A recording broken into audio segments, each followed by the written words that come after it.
आचार्य जी बहुत सुंदर उदाहरणों के माध्यम से भी हमें इसको समझा रहे हैं, कानों के माध्यम से समझा रहे हैं। और बड़ी चिंता की बात है, हमारे बच्चे भी इसमें बहुत ज्यादा रुचि ले रहे हैं, उनको भी प्राप्त हो रहा है। संध्या 40 से लेकर कृपया 10:30 तक आपने उसी कार्यक्रम को जानिए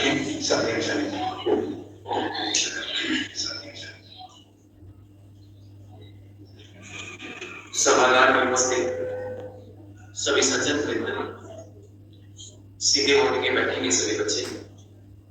मेरे साथ मिलकर पवित्र गायत्री का उच्चारण करें, अपने अंतःकरण और विश्व वातावरण को पवित्र।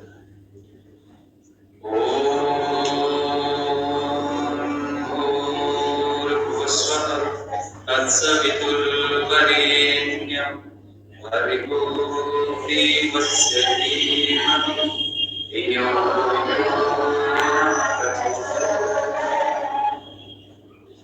ॐ शं नो मित्रः शं वरुणः शं नो भवद्भयः शं न इन्द्रो बृहस्पतिः शं नो विष्णुरुक्रमः। ॐ शान्ति शान्ति शान्ति।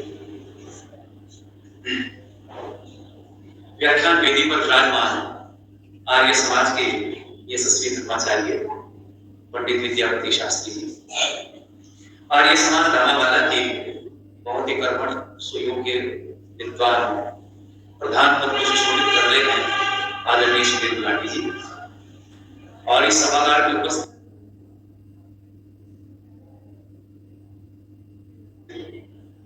इसी आर्य समाज धामावाला के यशस्वी मंत्री आदरणीय नवीन भट्टाचार्य जी, सभागार में उपस्थित आर्य समाज कोलागढ़ के यशस्वी प्रधान आदरणीय ज्ञानचंद गुप्ता जी, इसी सभागार में हमारे बीच उपस्थित हैं श्रद्धानंद बालगुरी का आश्रम के अधिष्ठाता वीरेंद्र मोहन सचदेवा जी, आदरणीय सचिव जी, समक्ष बैठे हुए सभी आदरणीय पदाधिकारी बंधुओं और जिनके पुण्य आशीर्वाद से ये आर्य प्रतिनिधि सभा गति को प्राप्त हो रही है, उसकी प्रधाना माता सगीरता भट्टर जी, समक्ष सभागार में उपस्थित सभी आदरणीय बंधुओं, पूजा सत्कार के योग्य वंदनीय मातृशक्ति के अध्यक्ष। बहुत सुंदर कार्यक्रम आपके मध्य में चल रहा है और सभी बच्चे आज के इस व्याख्यान को ध्यानपूर्वक सुनेंगे, क्योंकि ये आपके जीवन में एक नया परिवर्तन लाने वाला व्याख्यान है। और ये मैं इसलिए कह रहा हूं क्योंकि इस व्याख्यान के माध्यम से एक बालक का जिक्र कर रहे हैं, जिस बालक के माध्यम से यमाचार्य पूरी दुनिया को संदेश देते हैं। और हम कहां तक पहुंच गए थे बच्चों? यमाचार्य और नचिकेता का एक संवाद चला और इस संवाद के माध्यम से नचिकेता ने दूसरा वर मांगा था यमाचार्य से, और दूसरे वर के रूप में क्या मांगा था कि मुझे वो स्वर्ग का रास्ता बता दो, जिस स्वर्ग की कामना को लेकर के मेरे पिता इतना बड़ा यज्ञ रचा रहे। मैं भी उस स्वर्ग को जानना चाहता हूं, उस सुख को जानना चाहता हूं, उस आनंद को पाना चाहता हूं जिसके लिए सारा समाज, जिसके लिए प्राणी मात्र दौड़ रहा है। और इसी स्वर्ग की बात कहते हुए यमाचार्य इस संवाद को आगे बढ़ाते हैं। और मैंने आपको बता दिया था कि वर क्या मांगा था कि स्वर्गे लोके न भयं किंचि नास्ति न तत्र त्वं न जराया विभेद उभे तीर्थवा अस्नाया पिपासे शोभा दिवो मोदते स्वर्ग लोके सैत्वमग्निं स्वर्ग मध्ये सीकृत्यो प्रलोभी त्वं श्रद्धा नायमय्यम। ये वर्णन और इस स्वर के माध्यम से कहा था कि भगवान, मैं ये जानना चाहता हूं कि उस स्वर्ग लोक की परिभाषा मुझे बताएं, उसका मार्ग बताएं, रास्ता बताएं, जहां न शोक है, न रोग है, न वियोग है, न संयोग है, न बुढ़ापा है, न मृत्यु है, जहां इन सब चीजों से व्यक्ति छूट जाता है, ऐसे स्वर्ग को मैं पाना। शायद आपकी स्मृति में आ रहा है, इस व्याख्यान को जब मैंने आपके बीच में रखा था तो हम यहां तक पहुंच गए।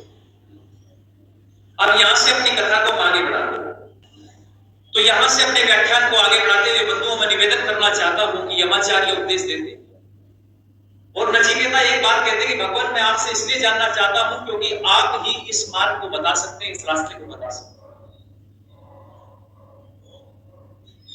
तो एक बात कहते हुए यमाचार्य पूछते हैं कि नचिकेता तुम्हारे पिता यज्ञ रचा रहे थे। तो नचिकेता एक बात कहता है यमाचार्य से कि भगवान मेरे पिता जो यज्ञ रचा रहे हैं कृपया करके ये बता दो क्या उस यज्ञ की अग्नि से स्वर्ग प्राप्त हो जाएगा। तो यमाचार्य सीधा सीधा बस कह रहे हैं नचिकेता से कि नहीं, यज्ञ में जली हुई अग्नि तो प्रतीक मात्र है, बल्कि एक अग्नि जलानी पड़ेगी अपने हृदय के अंदर जिसके माध्यम से स्वर्ग प्राप्त हो जाएगा। अब इस अग्नि पर आधारित ये व्याख्यान है पूरा। अब नचिकेता ने पूछा भगवान ये बताओ ये अग्नि क्या है जिसको जलाने से, जिसको प्रदीप्त करने से ये स्वर्ग इतनी बड़ी मुक्ति, ये मोक्ष का मार्ग प्राप्त हो जाता है, जहां न रोग है, न शोक है, न वियोग है, जहां न बुढ़ापा है, न मृत्यु है, यानी हर प्रकार के दुख से छूट जाएगा व्यक्ति। अच्छा बंधुओं मैं आपसे निवेदन करना चाहता हूं, जरा ऋषिवर दयानंद को का दृष्टांत भी मैंने आपके बीच में दिया था और सत्यार्थ प्रकाश का प्रमाण आपके बीच में रखा। मैंने आपसे बताया था बंधुओं जिस बात का जिक्र यमाचार्य करते हैं कठोपनिषद के अंदर, वो कह रहे हैं कि ना रोग है, ना शोक है, ना वियोग है। अच्छा मैं पूछना चाहता हूं समस्त दुखों से छूट जाने का नाम ऋषिवर दयानंद ने क्या कहा है सत्यार्थ प्रकाश में? मुक्ति का। सत्यार्थ प्रकाश के 9वें समुल्लास को पढ़ते हैं तो ऋषि लिखते हैं कि समस्त दुखों से आत्मा छूट जाए तो मोक्षगामी आत्मा है, वो मुक्ति को प्राप्त करने वाली आत्मा है। यही प्रश्न कर दिया ऋषि। और मैंने आपको बताया था कि ऋषिवर दयानंद ने मुक्ति पाने के साधन क्या क्या बताए हैं, यहां तक हम पहुंच गए। ऋषि दयानंद से फिर प्रश्न किया था किसी और स्वामी दयानंद से यह प्रश्न किया कि भगवान ये बताओ कि ये जीवात्मा जो है ये मोक्ष को, मुक्ति को प्राप्त कर ले तो मुक्ति को प्राप्त करने के पश्चात ये जो शरीर दिखाई दे रहा है ये साथ जाता है या शरीर छोड़कर आत्मा जाता है? तो ऋषि लिखते हैं कि नहीं नहीं, ये जो भौतिक शरीर है ये यहीं पर छूट जाता है, ये शरीर साथ में बोलो नहीं। तो पूर्व पक्षी एक प्रश्न कर रहा है कि जब शरीर साथ में नहीं जाता तो आनंद कैसे भोगता है? जब शरीर साथ नहीं जा रहा है मुक्ति में तो आनंद कैसे भोगता है? तो ऋषिवर दयानंद उत्तर देते हैं और वो कहते हैं कि जीवात्मा अपने सत्य संकल्प आदि शुभ गुणों से आनंद को बोलो, सत्य संकल्प आदि शुभ गुण। और ऋषिवर दयानंद यहां प्रमाण देते हुए कहते हैं, उस आचार्य की, कठोपनिषद के आचार्य की बात की पुष्टि करते हुए कहते हैं और एक प्रमाण देते हैं सतपथ ब्राह्मण का। और सतपथ ब्राह्मण का प्रमाण देते हुए कहते हैं कि जो जीवात्मा है ये जीवात्मा के सत्य संकल्प क्या है कि श्रृणवनम श्रोत्रम भवति, कि जब सुनना चाहता है तो श्रोत्र है, पश्यन् चक्षुर भवति, जब देखना चाहता है तो चक्षु है, और जिघ्रम घ्राणम भवति, जब सूंघना चाहता है तो बोलो ग्रहण रूपी संकल्प है, मनवानो मनोभवति, जब संकल्प विकल्प करना चाहता है तो मन है। और अंतिम बात कहते हैं कि अहंकुर वाणो अहंकार, जब अपनी अनुभूति करना चाहता है तो अहंकार साथ में, यानी ये सत्य संकल्प जो है ये आत्मा के साथ में चलते रहते, इन्हीं के माध्यम से आत्मा आनंद को मुक्ति में भोगता है। जब ऐसा प्रमाण दिया तो प्रमाण देने के बाद ने फिर प्रश्न कर दिया ऋषिवर दयानंद से और ये कहा कि इस मुक्ति को पाने की बात आप करते हैं, जीवात्मा मुक्ति पा लेता है, पर जरा हमें ये भी बता दो कि ये मुक्ति से आत्मा लौटता है या सदा के लिए मुक्ति में चला जाता है? अब जब ये बात कही कि बताओ मुक्ति से वापस लौटता है या सदा के लिए मुक्ति में चला जाता है, तो इसको मुक्ति का कोई अर्थ रहा ही नहीं, क्योंकि लिखा है कि मोक्ष को प्राप्त होकर आनंद पूर्वक विचरण करता, दुखों से छूट जाएगा और किसको प्राप्त करेगा बोलो? आनंद को प्राप्त करेगा, सुख को प्राप्त करेगा, दुख सारे छूट जाएंगे। अच्छा दुखों से छूट करके चला गया और आनंद को प्राप्त कैसे करे? नहीं करेगा यदि विलीन हो जाएगा। परमात्मा पूर्व पक्षी कह रहा है क्या विलीन हो जाता है, समाप्त हो जाता है क्या? ऐसा नहीं है। वहां भी एक प्रमाण देते हैं ऋषिवर दयानंद, और प्रमाण क्या दे रहे? मुंडकोपनिषद का प्रमाण। और कितना काल है मुक्ति का ये पढ़कर के आप जरा देखिएगा, विचार करके देखिएगा बंधुओं। वो कहते हैं कि ते ब्रह्म काले है प्राप्त काले प्रावृतात्परी मुंचति सर्वे, ये मुक्ति का काल देखते हैं ऋषिवर दयानंद, जब जीवात्मा मोक्ष को प्राप्त कर लेता है तो कितने समय तक ईश्वर के आनंद में डूबता है, ईश्वर के रस में डूबता है और कैसा सुख प्राप्त करता है, कितने समय तक करता है। तो ऋषिवर दयानंद कहते हैं एक प्रांत काल तक करता है। तो आप कहेंगे जी ये प्रांत काल क्या है? तो ऋषिवर दयानंद कहते हैं 41,20,000 वर्षों की एक चतुर्युगी होती है, 2000 चतुर्युगियों का एक अहोरात्र होता है, 30 अहोरात्रों का एक महीना होता है और ऐसे 12 महीनों का एक वर्ष होता है और ऐसे 7 वर्षों का एक प्रांत काल बोलो। और इसका पूरा यदि काल गणना आप निकाल करके देखेंगे, मैथमेटिक्स का यूज करके आप देखेंगे तो पाएंगे 31 नील 10 खरब 40 अरब वर्ष पर्यंत तक ये जीवात्मा क्या भोगता है? ईश्वर का आनंद भोगता है। इतने आनंद को प्राप्त करने के बाद में ये जीवात्मा वापिस बोलो आहा, जब ये आनंद इतने लंबे काल का आनंद जीवात्मा ने भोगा होगा, तभी तो समस्त जीवात्माएं जितनी संसार में है बोलो क्या चाहती है? सुख चाहती। इसलिए ऋषियों ने कहना पड़ा कि जीवात्माएं समान है, सब जीवात्माएं एक समान है, लेकिन अपने अपने कर्मों के आधार पर भी बहुत सुंदर भजन चल रहा था। ये कर्म व्यवस्था ही तो है कि कर्म व्यवस्था के आधार पर व्यक्ति अपने अपने कर्मों के आधार पर कोई सुख उठाता है, कोई दुख उठाता है, कोई किस प्रकार की बाधाएं समस्याएं आती है, कहीं जीवन में आनंद आता है, उत्साह आता है, ये सब कर्मों की व्यवस्था है। लेकिन कहीं ना कहीं सुख तो भोगा हुआ है। इसलिए आत्मा, सारी जीवात्माएं क्या चाहती है? सुख चाहती है। आज इस सुख को प्राप्त करना चाहता है नचिकेता, जिस सुख का वर्णन किया 31 नील 10 खरब 40 अरब वर्ष पर्यंत, ये थोड़ा नहीं होता है लोगों, बहुत लंबा काल होता है। और इस सुख को पाने की चाह है आज नचिकेता के हृदय में, और वो अपने गुरु से कहता है, हेमाचार्य मैं जानना चाहता हूं, जरा मुझे इस मुक्ति का मार्ग बता दो, और आपके अलावा कोई दूसरा है भी नहीं तो इस मुक्ति का मार्ग मुझे सुझाए। ये संकेत करते हैं कि अग्नि जलानी पड़ेगी, बिना अग्नि के जले स्वर्ग की प्राप्ति बोलो। बिना अग्नि के जले, और अग्नि का मतलब ये नहीं कि आग जला लो, ये प्रत्यक्ष भौतिक अग्नि का जिक्र नहीं कर रहे हैं, बल्कि अग्नि का मतलब है लोगों ऊपर उठना, अग्नि का मतलब है उत्साह, अग्नि का मतलब है विकास, अग्नि का मतलब है उन्नति करना, अर्थात अपने जीवन के सर्वांगीण विकास करते हुए आत्मा का ऊपर की तरफ उठाने का नाम क्या है? बोलो जरा, अग्नि। अच्छा बच्चों बताओ मुझे, अग्नि जब जलती है ऊपर की तरफ जाती है नीचे जाती है?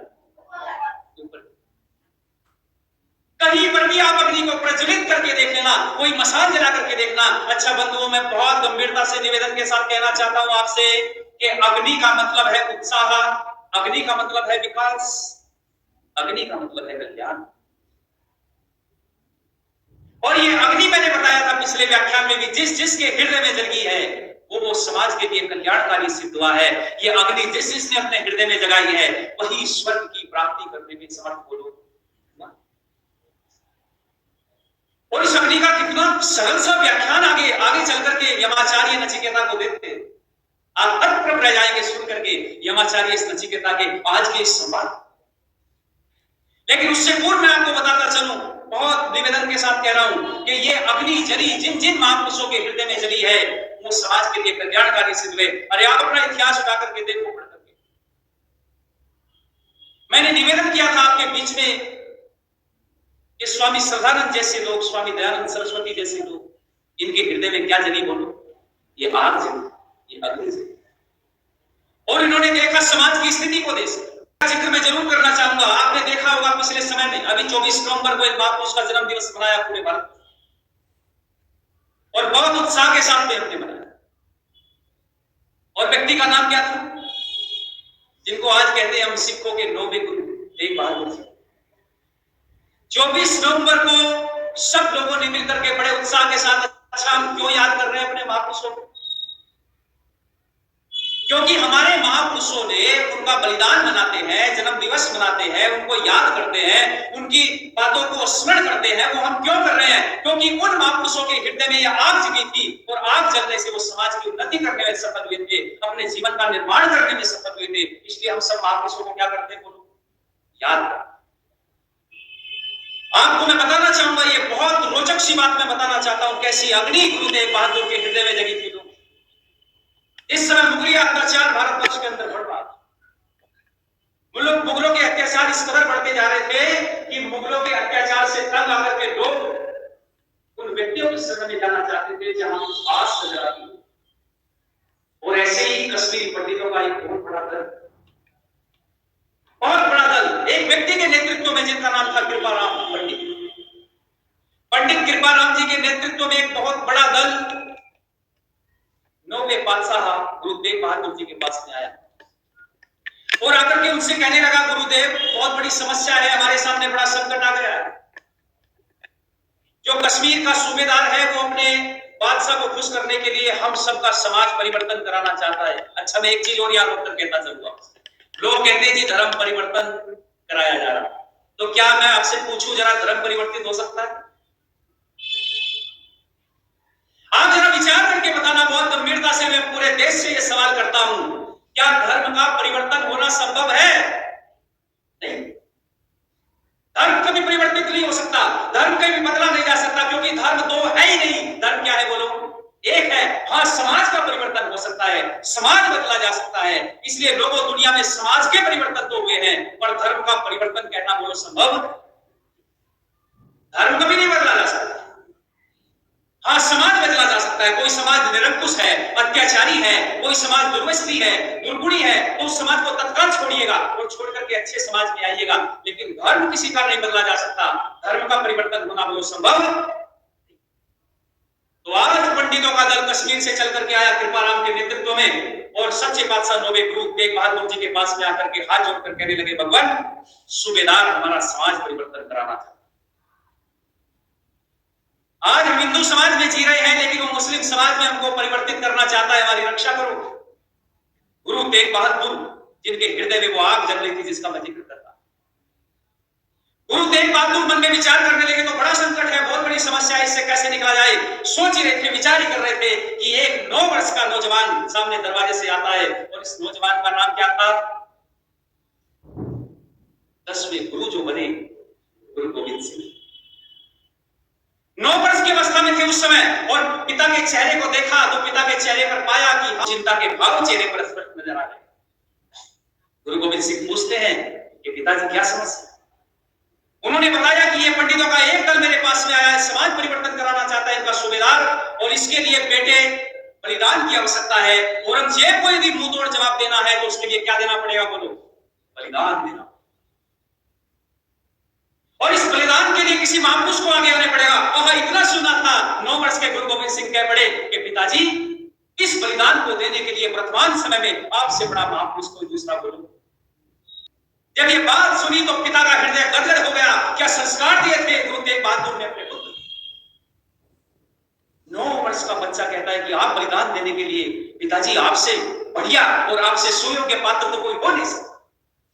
अगले ही दिन अपने बच्चे को, 9 वर्ष के बेटे को गद्दी पर बिठाया और बिठा करके किस तरफ चल पड़े? दिल्ली की तरफ चल पड़े।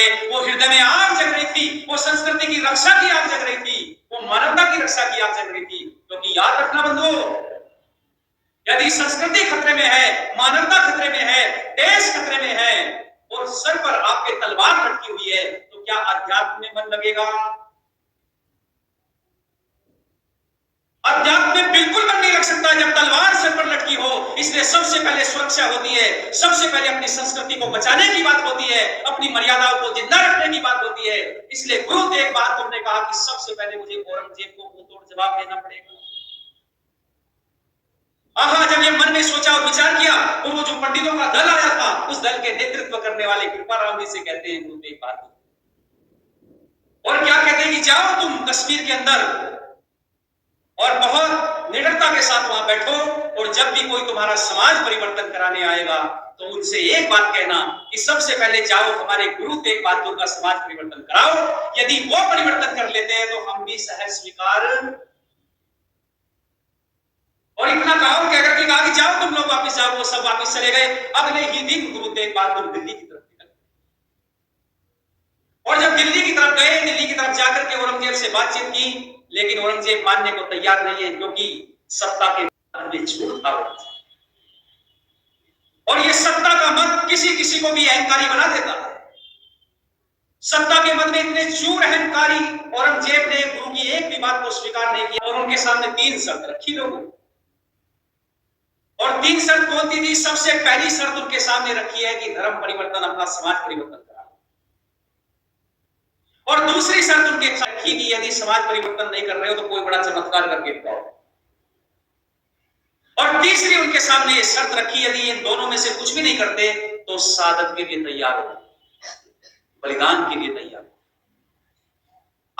गुरु ने मन में विचार किया कि अरे मैं तो आर्य संस्कृति को मानने वाला हूं, वैदिक सभ्यता को मानने वाला हूं, मेरे तो रंग रंग में रोम रोम में आचार विचार वैदिक व्यवस्था के कर गए हैं, और उस व्यवस्था को जानने मानने वाला व्यक्ति चमत्कारी कैसे बन सकता है। इसलिए उस शर्त को भी नकार दिया कि चमत्कार को मैं मानता नहीं हूं, और पहली शर्त को भी नकार दिया। क्यों? क्योंकि यदि मेरा समाज परिवर्तन हो गया तो मेरे पीछे तो जाने कितने सैकड़ों हजारों की संख्या में लोग।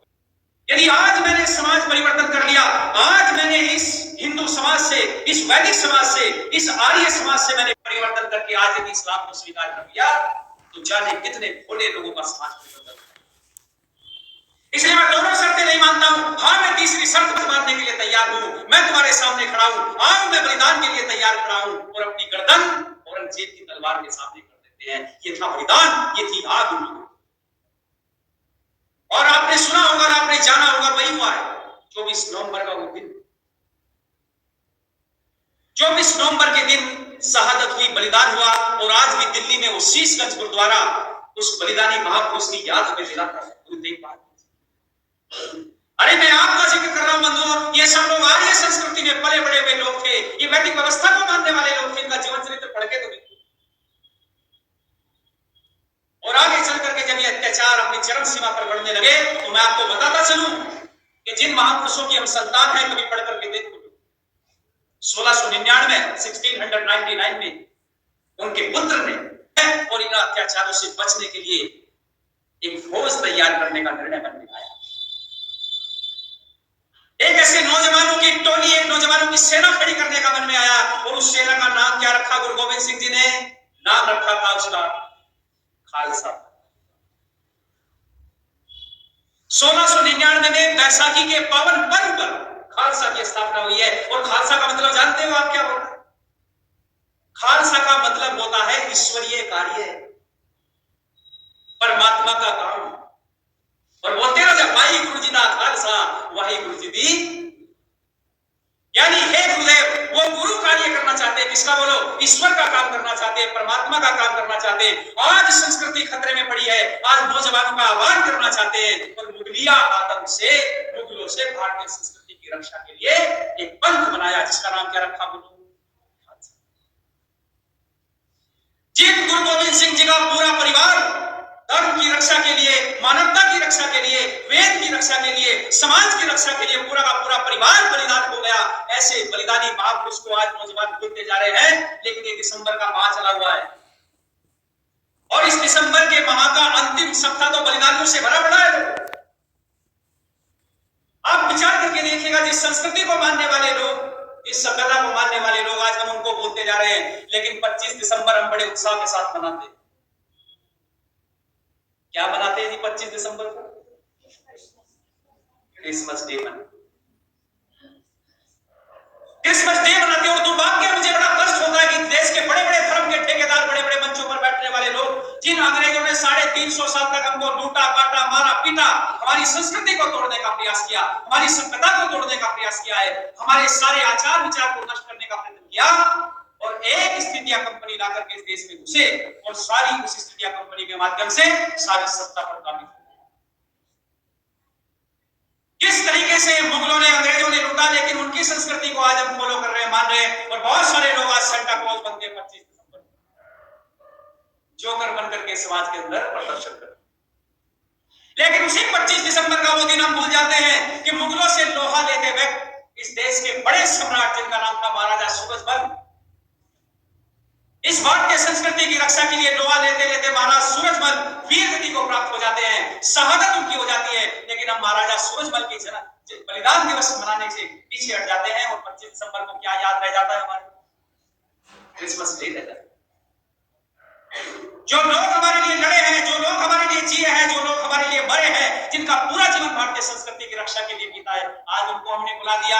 अच्छा, इसी दिसंबर के अंतिम सप्ताह में स्वामी श्रद्धानंद का बलिदान दिवस क्या आपको याद रहता है? अरे ये अंतिम सप्ताह तो बलिदानों से भरा पड़ा है लोग। लेकिन हमको वो बलिदान याद नहीं रहते हैं, हमको वो लोग याद रहते हैं जिन लोगों ने हमको मारा पीटा, हम पर अत्याचार किए, वो लोग हमारे याद है। लेकिन जिन्होंने हमारी रक्षा की वो हमारे याद वो लोग। मैं बड़ी गंभीरता के साथ इस मंच से निवेदन के साथ कहना चाहता हूं बंधुओं, ये आग हृदय के अंदर जगानी पड़ेगी। और ये आग कब जगेगी? ये आग तब जगेगी जब आप सत्य मार्ग के अनुयायी। ये आग जिन जिन के हृदय में जगी है, मैं आपसे फिर निवेदन के साथ में कहना चाहता हूं बंधुओं, खालसा पंथ की स्थापना की और स्थापना करने के बाद आगे बढ़े। और आप जानते हो जिस समय खालसा पंथ की स्थापना कर रहे थे, उस समय स्थापना के समय एक गोष्ठी लगी थी, बहुत बड़ी सभा, और उस सभा के अंदर गुरु गोविंद सिंह बैठे हुए हैं मंच पर, और वो आह्वान करते हैं लोगों से कि आओ नौजवानों, इस धर्म की रक्षा के लिए, संस्कृति की रक्षा के लिए नौजवानों की आवश्यकता है। मैं नौजवानों का आह्वान करना चाहता हूं, आओ मेरे साथ पास में। कौन धर्म की रक्षा के लिए अपना बलिदान देना चाहता है? मैं बलिदान मांगता हूं। और जब ये बात कही कि मैं बलिदान मांगता हूं, तो पूरी सभा में सन्नाटा छा गया। कोई खड़ा होने को तैयार नहीं, कोई बलिदान देने को तैयार नहीं है। कुछ पल के लिए सभा में सन्नाटा जब छाया, तो उसी सभा से एक नौजवान खड़ा हुआ और नौजवान गुरु गोविंद सिंह से कहने लगा कि धर्म संस्कृति की रक्षा के लिए मैं अपना बलिदान देना चाहता हूं, अपनी गर्दन कटवाना चाहता हूं। गुरुदेव, मैं आपके आदेश के लिए तैयार हूं, बताओ मुझे क्या। जब ये बात कही तो गुरु गोविंद सिंह जी ने स्टेज पर बुलाया, मंच पर बुलाया, और मंच पर बुला करके नौजवान खड़ा हुआ। गुरु गोविंद सिंह जी ने अपने म्यान से तलवार निकाली, और जैसे ही म्यान से तलवार निकाली, इसको पर्दे के पीछे ले गए, और खट से तलवार की आवाज आई, और पर्दे से बाहर खून से सनी हुई तलवार लेकर के लोगों के सामने आ गए। लोगों के सामने जब तलवार लेकर के आए, गुरु गोविंद सिंह जी ने कहा, और कोई नौजवान है जो अपनी संस्कृति पर बलिदान देना चाहता है, जिसके हृदय में आग जगी हो? ऐसे नौजवानों का मैं आह्वान करना चाहता हूं। लेकिन जब देखा तो लोग सोचने लगे, गुरु जी को हो क्या गया? अरे जिन नौजवानों का प्रयोग करना था समाज की रक्षा के लिए, ये तो उनकी गर्दन काट रहे हैं, इनको हो क्या गया है आज? लेकिन फिर सांस क्या, एक नौजवान निकल खड़ा हो गया कि गुरुदेव, मैं आपके साथ खड़ा हूं संस्कृति की रक्षा के लिए। एक नौजवान उठ करके आया, उसे भी ऐसे ही पर्दे के पीछे ले गए, फिर से खस से आवाज आई, और तलवार खून में सनी हुई बाहर लेकर के आ गई। ऐसे करते करते 5 नौजवान उठे, और उसके बाद में सभा में सन्नाटा छा गया। और उन 5 के 5 नौजवानों को जब गुरु ने कहा कि इसके बाद भी कोई आना चाहता है क्या, कोई नहीं आया। पर्दा हटता है, 5 के 5 नौजवान सामने खड़े हुए हैं, और गुरु गोविंद सिंह कहते हैं कि मैं तो आपकी परीक्षा ले रहा था, मैं जानना चाहता था कि धर्म संस्कृति की रक्षा के लिए कितने नौजवान अपना बलिदान देना चाहते हैं। तो खालसा पंथ की स्थापना की, और उन 5 को अपने पास में बिठा करके उनका तिलक किया, और तिलक करने के बाद कहा कि इस वैदिक संस्कृति की रक्षा के लिए क्या है, बोलो क्या नाम रखा उनका? पंच प्यारे। पंच प्यारे रखा, और प्रमाण देता हूं आपको, आज मेरी ये आवाज दुनिया के तक चेताने का प्रयत्न करिएगा, आप बताने का प्रयास करिएगा। गुरु गोविंद सिंह कहते हैं, क्या कहते हैं, सुनिए जरा ध्यान से, कि जो भी शिष्य हमारे आरज देव शीश धर्म के काज। आरज का मतलब यहां आर्य है कि हे आर्यो, आओ अपना शीश धर्म के कारज दीजिएगा। और ये शिष्य शब्द था, शिष्य से बिगड़कर क्या बना, बोलो? सिख बना, शिष्य शब्द। और ये शिष्य ही बिगड़ करके क्या बना, बोलो? सिख बना। और आर्य शब्द का प्रयोग गुरु गोविंद सिंह ने किया है, ये आर्य है। और आर्य याद रखना, मैं बहुत गंभीरता के साथ इस मंच से कहना चाहता हूं लोगों, कि आर्य कोई जाति नहीं है, आर्य कोई मजहब नहीं है, आर्य कोई मत नहीं है, आर्य कोई पंथ नहीं है, बल्कि हर व्यक्ति आर्य बन सकता है यदि वो दुर्गुणों और दुर्गुणों से बोलो रहित है, समाज का काम करता है, सत्य को धारण करता है, संस्कृति की रक्षा के लिए प्राण देने से भी पीछे नहीं हटता। ऐसा व्यक्ति क्या है, बोलो? इन्हीं आर्यों का आह्वान किया था गुरु गोविंद सिंह ने, और वो पंच प्यारे आए थे, और आगे चलकर के धर्म संस्कृति की रक्षा के लिए पूरा परिवार बलिदान दे दिया अपना। तो ऐसे लोगों के हृदय में क्या जगी थी, बोलो? आग। जिस आग का मैं जिक्र कर रहा हूं, ऐसे लोगों के हृदय में जगी, और इसी आग का जिक्र करना चाहते हैं यमाचार्य। वो कहते हैं नचिकेता से, क्या कहते हैं कि त्रिनाचिकेत त्रिवियेत संदिम त्रिवर्ग कृत धरती जन्म मृत्यु ब्रह्म यज्ञम देवम नित्यम विदित्वाहा निचाइए इमाम शांति अत्यंत। कठोपनिषद ये इस श्लोक को जरा पढ़कर के देखो, क्या कहते हैं। वो बात कह रहे हैं कि यदि इस अग्नि को जानना चाहते हो, तो इससे पहले तुम्हें 2 चीजें जाननी पड़ेगी।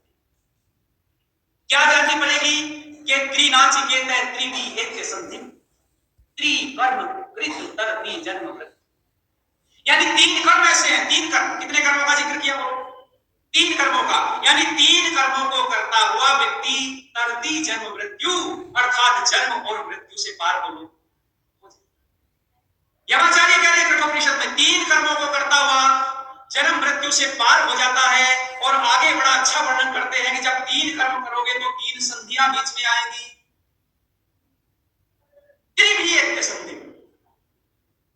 3 कर्म करने पड़ेंगे, उनके बीच में 3 संधियां आएंगी। और एक बड़ी गजब की बात कहते हैं क्या कि ब्रह्म यज्ञम देवम यज्ञम विदित्वा, देवताओं के द्वारा प्रशंसित ब्रह्म यज्ञ को जान करके ही इमाम शांति अत्यंत वेदी, इस असीम शांति को तुम प्राप्त कर जाओगे। पर जब हमने इस बात को पढ़ा, हमने विचार किया कि यमाचार्य यहाँ कहना क्या चाह रहे हैं, 3 कर्म कौन से हैं, वो 3 संधियां कौन सी हैं, जिन संधियों में से गुजर के व्यक्ति महान बन जाता है। ब्रह्म यज्ञ कौन सा है जिसको जान करके व्यक्ति अंतिम शांति को प्राप्त कर लेता है, जिसके हृदय में आग जल जाती है, कौन सा ब्रह्म यज्ञ है। जब इन प्रश्नों पर हमने विचार करने का प्रयत्न किया तो हमने पाया, आपने दुनिया में समाज के अंदर देखने का प्रयत्न करना, वेदों को उठाकर देखना। लोगों, मैं आपसे पूछना चाहता हूं, जरा मुझे बताओ कि आश्रम कितने हैं? जरा जोर से बोलो। 4 आश्रम। कौन कौन से हैं जी 4 आश्रम? ब्रह्मचर्य आश्रम, गृहस्थ आश्रम, वानप्रस्थ आश्रम और बोलो संन्यास आश्रम। देखो आश्रम तो 4 हैं, पर इन चारों आश्रमों की कितनी संधि है बोलो? 3। अब यमाचार्य की बात को पकड़ना। यमाचार्य कहते हैं कि 3 संधियों में से गुजरना पड़ेगा, 3 कर्मों को करना पड़ेगा, और 3 कर्मों को करने से व्यक्ति जन्म मृत्यु से तर जाता है। करके गए कठोपनिषद में। अब जरा समझ लो 3 कर्म कौन से और संधि कौन सी है। तो मैंने निवेदन किया आश्रम कितने बोलो? 4। और चारों आश्रमों में से जो ब्रह्मचर्य आश्रम से जब गृहस्थ में प्रवेश करते हैं तो दोनों आश्रमों का जहां बीच में जोड़ होता है उसी को क्या कहा है बोलो? पहली संधि। ब्रह्मचर्य आश्रम से गृहस्थ आश्रम में प्रवेश करते हैं तो पहले प्रवेश करने के पर जो संधि होती है, जो दोनों का जोड़ होता है, उसी को क्या बोला बोलो? पहली संधि बोला है। ब्रह्मचर्य से गृहस्थ में प्रवेश करें तो पहली संधि, गृहस्थ से वानप्रस्थों का जहां बीच में जोड़ होता है उसी को क्या कहा है बोलो? पहली संधि। ब्रह्मचर्य आश्रम से गृहस्थ आश्रम में प्रवेश करते हैं तो पहले प्रवेश करने के पर जो संधि होती है, जो दोनों का जोड़ होता है, उसी को क्या बोला बोलो? पहली संधि बोला है। ब्रह्मचर्य से गृहस्थ में प्रवेश करें तो पहली संधि, गृहस्थ से वानप्रस्थ में प्रवेश करें तो बोलो दूसरी संधि, और वानप्रस्थ से संन्यास में प्रवेश करें तो बोलो। इन 3 संधियों से व्यक्ति को गुजरना पड़ेगा। तो आपने कहा जी 3 संधि तो समझ में आ गई है, पर ये 3 कर्म कौन से हैं? देखना, याद रखना, आपने मैथमेटिक्स या आपने पढ़ा होगा, व्याकरण के अंदर पढ़ा होगा आपने, संधि का मतलब क्या है? जोड़ना। लेकिन अध्यात्म की भाषा में, उपनिषद की भाषा में, या संधि का मतलब जोड़ना नहीं है, संधि का मतलब है कर्म करना। जरा जोर से बोलो, संधि का मतलब क्या है? क्योंकि ब्रह्मचर्य आश्रम में व्यक्ति ने अपना निर्माण कर लिया, ब्रह्मचर्य आश्रम में विद्या का अध्ययन किया, अपने आचार्यों से बहुत सत्य विद्या का पाठ सीखा, और सीखने के बाद में अब उसे कर्म करना पड़ेगा, और उसे साहस दिखाना पड़ेगा, अब हौसला बढ़ाना पड़ेगा। किस तरफ जाने का बोलो? गृहस्थ आश्रम। ये कर्म करना पड़ेगा, बिना कर्म करे गृहस्थ आश्रम में नहीं जा सकता। इसलिए यदि वो ब्रह्मचर्य से गृहस्थ में प्रवेश कर रहा है तो वो पहला कर्म कर रहा है, और यदि वो गृहस्थ से वानप्रस्थ में जा रहा है तो दूसरा कर्म बोलो कर रहा है, और यदि वो गृहस्थ से संन्यास में जा रहा है तो जल्दी बोल दो तीसरा कर्म में बोलो। और बिना इन 3 कर्मों को किए व्यक्ति उस ब्रह्म यज्ञ की, उस ज्ञान की, उस अनंत असीम आनंद की प्राप्ति कर नहीं सकता। यमाचार्य अब जरा इस बात को यमाचार्य ने क्यों कहा? क्योंकि ये बात प्रत्येक प्राणी के लिए है। हर प्राणी इस असीम आनंद को प्राप्त कर सकता है, लेकिन उसको क्या करना पड़ेगा? साहस दिखाना पड़ेगा। अच्छा, ब्रह्मचारी ये सोचता रहे, ब्रह्मचारी सोचता रहे कि गृहस्थ में जाऊं कि ना जाऊं, जाऊं कि ना जाऊं, और गृहस्थी ये सोचता रहे कि वानप्रस्थ लूं के ना लूं, लूं के ना लूं। अच्छा, वानप्रस्थी सोचता रहे कि संन्यास लूं के ना लूं। अच्छा, ये सब कैसे होगा संभव? जब अग्नि चलेगी, जब अग्नि जलेगी, याद रखना बंधुओं, बिना अग्नि के जले ब्रह्मचारी गृहस्थ में नहीं जा सकता, बिना अग्नि के जले गृहस्थी वानप्रस्थी नहीं बन सकता, और बिना इस अग्नि के जलाए वानप्रस्थी सन्यासी नहीं बन सकता। ये यमाचार्य कह रहे हैं कि ये अग्नि तो जलानी पड़ेगी, बिना इस अग्नि के जले जब इन चारों आश्रमों में आप तपोगे नहीं, कुंदन नहीं बनोगे, तब तक इस ब्रह्म यज्ञ को भी प्राप्त बोलो। अच्छा जरा मुझे बताओ, ये अग्नि जलती कैसे है? आपने देखा है जो दो अरणी होती है, अरणी को जब रगड़ते हैं तो तब क्या जलती है बोलो? आग जलती। कोई पत्थर है आपके हाथ में, पत्थर को आप आपस में क्या करते हैं? रगड़ते हैं, तब क्या जलती है बोलो? आग। अच्छा माचिस की तीली आपने निकाली तो माचिस पर उसको ऐसे मारते हैं तभी तो जलती, यानी रगड़ उत्पन्न होती है तो क्या जलती है बोलो? आग जलती है। इसलिए कहते हैं कि ये रगड़ उत्पन्न करनी पड़ेगी। ये ब्रह्मचर्य से ग्रस्त के जो बीच की रगड़ है, ये संधि है, इससे यदि आप गुजर गए तो समझ लो सच्चे अर्थों में आप क्या बन गए? पहली अग्नि को सिद्ध आप। और ये अग्नि का जिक्र कर रहे हैं बंधु, और ये तीन संधि मैंने आपको बताई है कि ब्रह्मचर्य ग्रस्त के बीच की पहली संधि, ग्रस्त और वानप्रस्थ के बीच की बोलो दूसरी संधि, और वानप्रस्थ से संन्यास के बीच की तीसरी संधि। ब्रह्मचर्य में अपना निर्माण करो, ग्रस्त में जाकर के कुछ विस्तार आपका दायरा बढ़ जाएगा। जो दायरा आपका एकांत था, एकल था, ब्रह्मचर्य आश्रम में आप अकेले थे, अकेले रह करके आप शिक्षा प्राप्त कर रहे थे, लेकिन अब ग्रस्त में जाकर के आपका विस्तार हो गया है। बहुत सारी जीवन की ऐसी घटनाएं हैं जो ग्रस्त में आकर के हम सीखते हैं, बहुत सारे ऐसी चीजें हैं जो ग्रस्त में आकर के हम परिपक्व बनते हैं, और ग्रस्त के बाद में फिर जितना भी आपने ग्रस्त में माइनस किया है, कुछ सीखा है, प्लस किया है, उसको वानप्रस्थ में जाकर के जोड़ो, और वानप्रस्थ में जाकर के समाज के बारे में थोड़ा चिंतन उत्पन्न करो, और अंतिम समय में जब संन्यास में जाओगे तो सारी दुनिया एक हो जाती है। व्यक्ति सारी दुनिया के लिए जीता है, समाज के लिए जीता है, अपना कुछ भी उसमें नहीं रहता है। उस समय जो समाज के लिए जीता है उसको कहते हैं निष्काम कर्म, और जब निष्कामता आ जाती है तो यमाचार्य कहते हैं कि वो ब्रह्म यज्ञ को प्राप्त कर लेता है। निष्काम भाव से कर्म करने वाला व्यक्ति समाज में ऊंचा उठ जाता है, उसका कल्याण हो जाता है। तो ये अग्नि जो मैंने जिक्र आपके बीच में किया है, ये हृदय में जगानी पड़ेगी, उत्साह पैदा करना पड़ेगा, आश्रम व्यवस्था का पालन करना पड़ेगा। ये आश्रम व्यवस्था यमाचार्य कठोपनिषद और वेदों के समय से चली हुई है, ये हमारी और किसी की अपने घर की बनाई हुई बोलो नहीं है। तो इसी व्यवस्था पर पालन करें और इसको आगे बढ़ाएं। इसी विश्वास के साथ समय हो गया है, अपनी वाणी को ये विराम देता हूं। इस कठोपनिषद के तीसरे वरदान को हम आगे बढ़ाएंगे, बहुत सुंदर सी चर्चा फिर आपके बीच में करेंगे। बहुत बहुत धन्यवाद।